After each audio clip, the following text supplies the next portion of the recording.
Hello, AP Calculus. So how did we do with the related rates problem, the related rates homework? I know, tough stuff, very difficult. Remember, the solutions manual is over there on the file cabinet. You can go over and grab it and take a look at it. Try not just to copy down the whole problem, though. Look at how they do the information and then look at the equation that they're using and then stop looking. Right after you've got the equation, take the derivative and then see if you can solve for what it is you're trying to find and plug in the information. Sometimes it's just how they organize the information and what equation, or how do I combine things to create an equation, like we did with the cone, how we combined two things. All right, so moving on, we're going to finish the chapter today. I can't believe I haven't been there for most of this chapter. We're going to finish the chapter today, which means a review tomorrow. I do have a review structure all ready for you, ready to go for Wednesday. You'll be working on some sample problems, getting ready for the review. And then the test on Thursday and Friday. We'll do the test AP style. On Thursday will be the multiple choice without a calculator and then with a calculator. And then Friday will be the short response, starting with the calculator and going to the non-calculator part. And I'm hoping that next week I'll be back. If all has gone really well, I should be back by then. Might need another week though, depending. I really don't know. We'll have to see what happens. I'll let you know as soon as I know. All right, so linear approximations and differentials to finish out this chapter here. And I want to look at the derivative again, and I want to look at it kind of through a slightly different view. What do I mean by that? All right, well, I want you to consider the function y equals f of x. Now, if I take the derivative of this, I get dy dx equals f prime of x. And up until now, we've been treating this as its own thing, as its own variable, the derivative. And really what you're looking at seems to be two ways of saying the same thing. However, we can solve for the differential dy, and we get dy equals f prime of x dx. All right, so now this means we're going to have to take a different look at dy and dx, the differentials, dy and dx. What are they? You know, how are we using them? What's the application here? All right, so first a little bit of a definition. So I've got the function y equals f of x. The differential, I'm going to be writing, I want you to write this down. The differential dx, there it is an independent variable.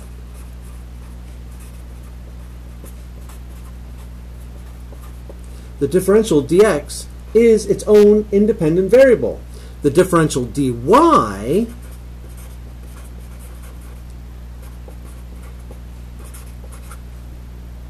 is defined by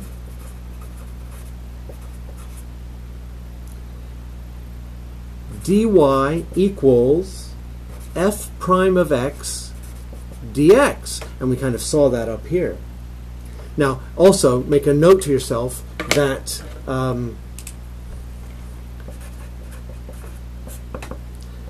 dy is a function of both x in f prime of x and dx. Okay, so what's going on here? How are these things relating to each other? Let's take a look at this graphically. If we take a look at it graphically, that might help us kind of organize the information and see what's going on here. So if I have a graph and I've got some sort of function,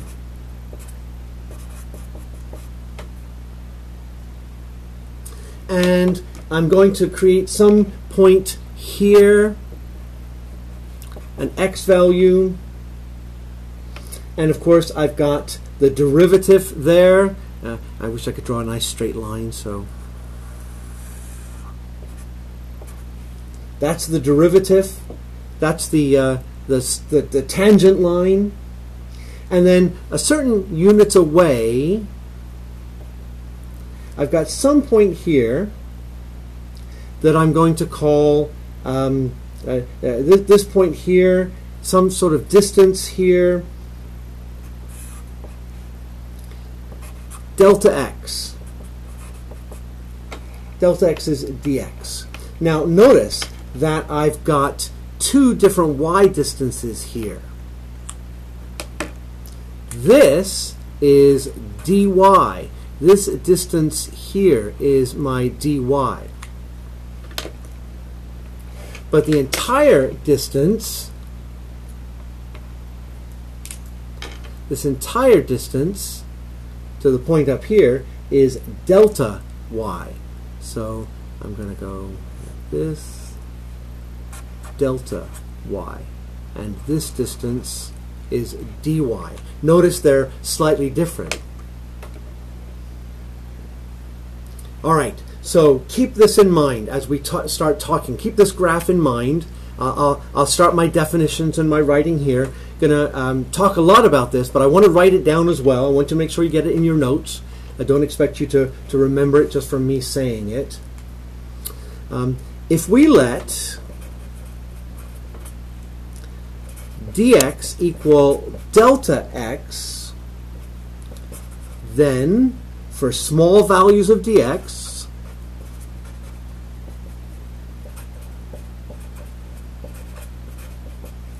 for small values of dx, the change in the function delta y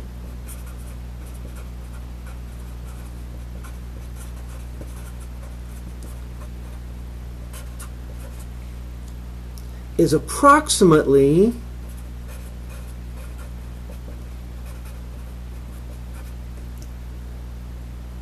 the same as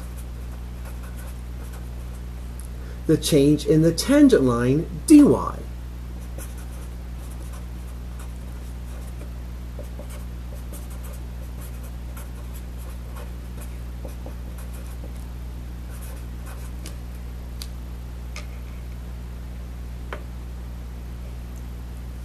So notice delta x and dx are the same length. They're the same.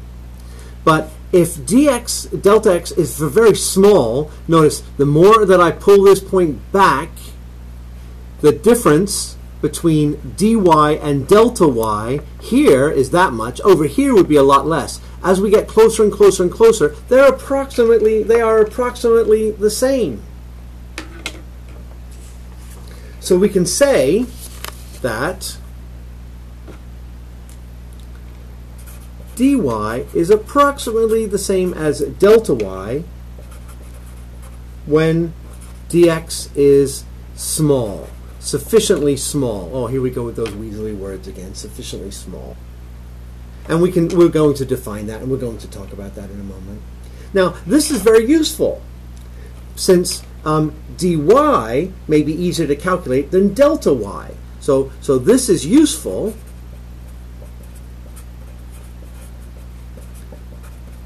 since dy may be a lot easier, to calculate than delta y.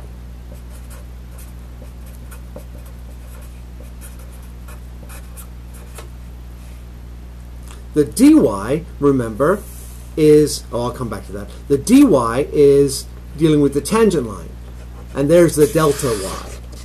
So knowing that as dx is very small, the dy is about the same as delta y. So this is useful, since it usually is a lot easier to calculate the dy than it is the delta y. Now, the dy then, in this case, can be thought of as some sort of error in calculating a value for y. So here we go. We're going to bring it around. An important part of the definition now, and what we're leading up to, is that the dy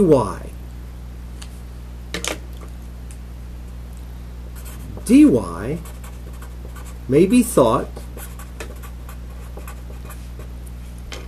of as an error in calculating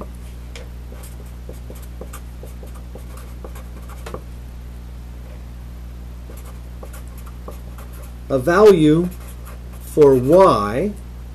So dy may be thought of some sort of error in calculating a value for y if an error of dx is made in estimating.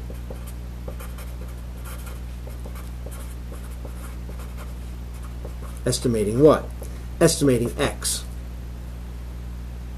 So if we think about relative error here, then the dy over the y value, this is what we call the relative error.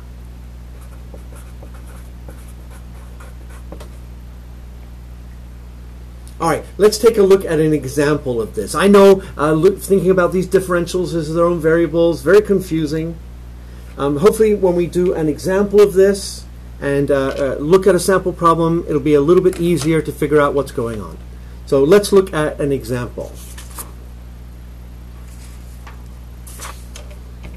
All right, here we go. So let's say we have a large square field.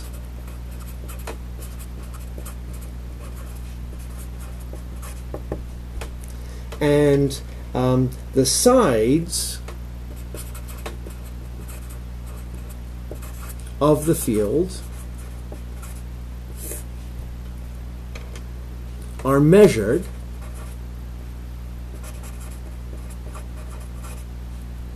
and found to be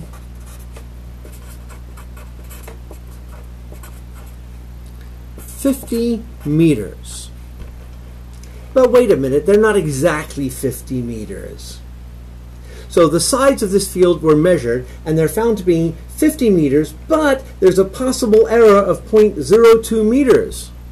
So with a possible error of 0.02 meters. So the sides could be as short as 49.98 or as big as 50.02. So that's my error in the measurement there.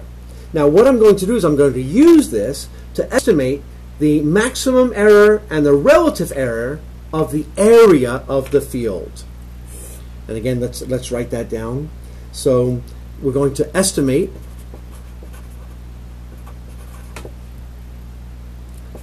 the maximum error and the relative error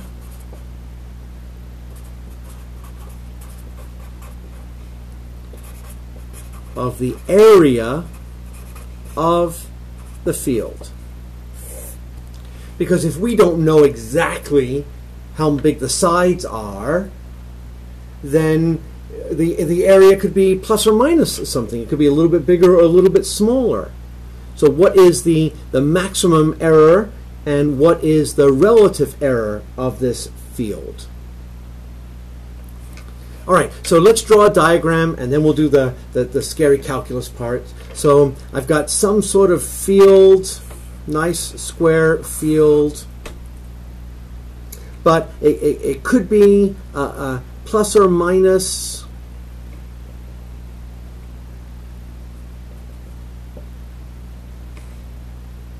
I'm going to call the length of the field x. Now, this part right here, this is my delta x or dx. So we're going to let x be one of the sides of the field. So x is the side of my square field. It's a nice, well-behaved square, so x is one side. The area is going to be side squared. So the area is going to be x squared. But what about the errors here? Well, the my delta x here, or dx, is possible error of 0.02. So I should have probably written that down when I wrote it here. But this is my 0.02. So I'm going to find the relative error here. First, I'm going to take the derivative, because we're going to use the differentials now, the dy and the dx's. So if I take the derivative of the area function, area equals side squared, x squared, take the derivative here, and I'm going to have dA equals 2x dx. Now take a look at that. Did that happen too fast? Are we okay with that? dA dx equals 2x, and then the change in the area, 2x dx. So what do I know? Well, I want to find this error here. So I'm going to substitute in dA is going to be 2 times, my side is 50, my dx is 0.02, so the error here is going to be 2, and what's the unit associated with this? Meters squared. So this is my maximum error. There it is. What about the relative error? All right, so the relative error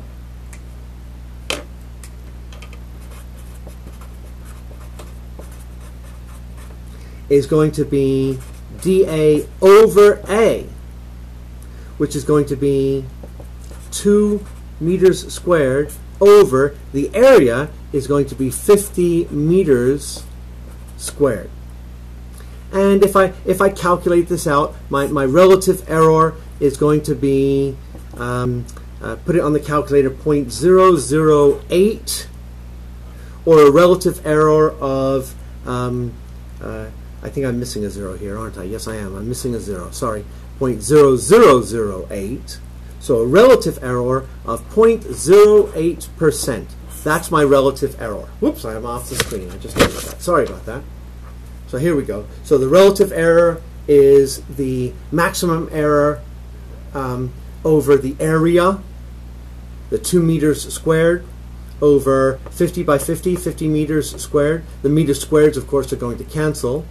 0.0008 or 0.08% will be my relative error. All right, so when we come back, we'll look at some more examples of this in the second video. Talk to you again soon.